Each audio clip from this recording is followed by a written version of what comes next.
Hey everybody, it's me, another white guy on the internet reviewing something, but I'm different because I've got this little hat, and I don't think anybody else does that around here. Just saying. Anyways, I found this weird little movie called Murder Party, and I remember this weird little fever dream that I had of watching this movie like a few years ago with some friends, but I don't remember like any of the movie, so I just wanted to like watch it. It was made in 2007 for Scraps, and it won a few film awards actually, so it sounds like it could be cool, but I'm just gonna jump into it. We open up on this very 2000s opening scene with, you know, great costumes, like guy in a monkey mask.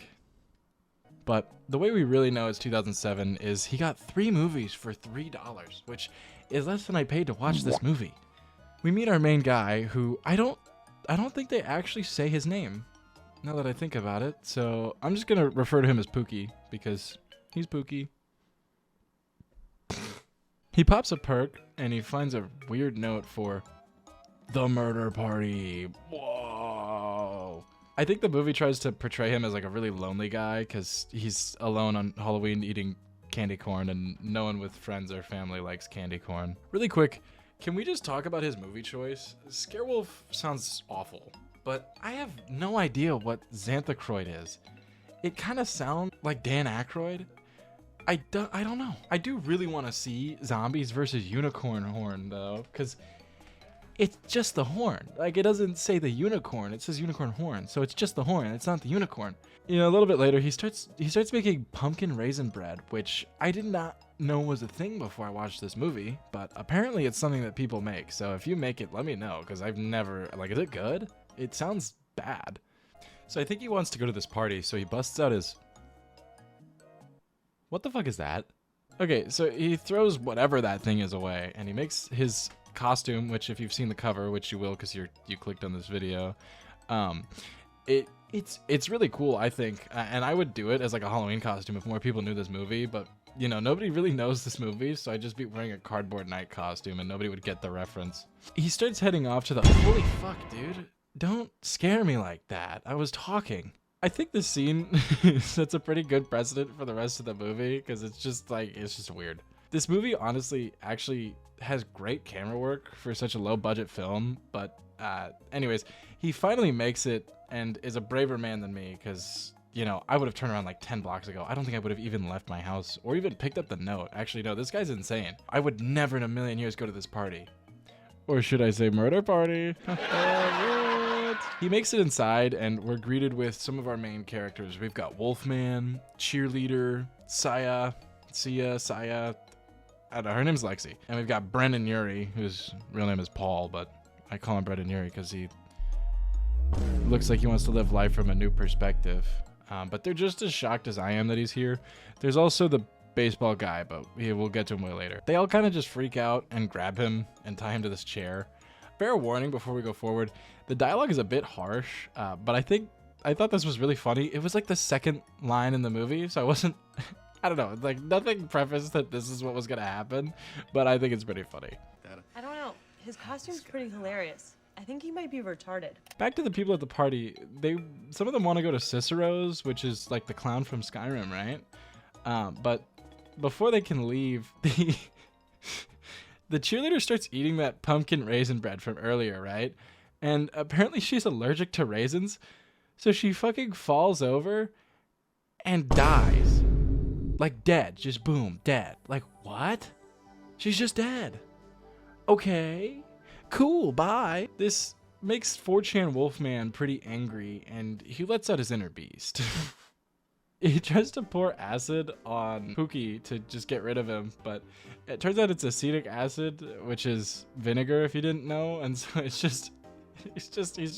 just smells like vinegar now. For future context, these guys are like these weird avant-garde artists who want to impress this guy named Alexander to get money for their art. I had to cut out most of the movie because it's just a lot of dialogue, but I would recommend watching it for yourself because the dry humor really catches you off when it happens. Speaking of Alexander, he does eventually show up, and he's like this theater kid bully shit. I don't know. He's kind of cringe, but he does have some pretty funny lines. And now take off your vampire pants. They start talking about more art shit, and they continue to call Pookie Dildo throughout the movie, which I think is a really 2007 thing to call someone. While the killers are discussing food in this really weird, like that 70s show style scene, you know, like Kelso's gonna pop up any second. Hello, Wisconsin!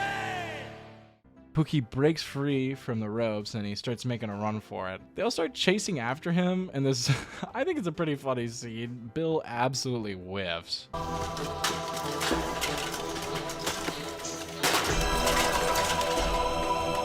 I have never seen someone miss that hard. That is insane. They eventually get him back in his chair and they double lock him down and they keep talking about the murder. A little later, which gives context but I can't really show, is Lexi and Alexander going at it in the back, which causes 4chan to be super sad for the rest of the night because, I mean, he's a little bit of an Anyways, there's this weird Russian dude. Did I mention him? I don't think I mentioned him. He owns a pierogi shop and he deals drugs to Alexander, and I guess he's also like his bodyguard or something. I don't know, but he's here, and he brought truth serum. I don't know why he has truth serum, but he brought it, and they're all gonna take it now. So they all start talking and making really bad puns, and eventually Pookie, our knight in shining cardboard, chimes in with an absolute bar and gets invited to the circle. I don't deserve to be punished.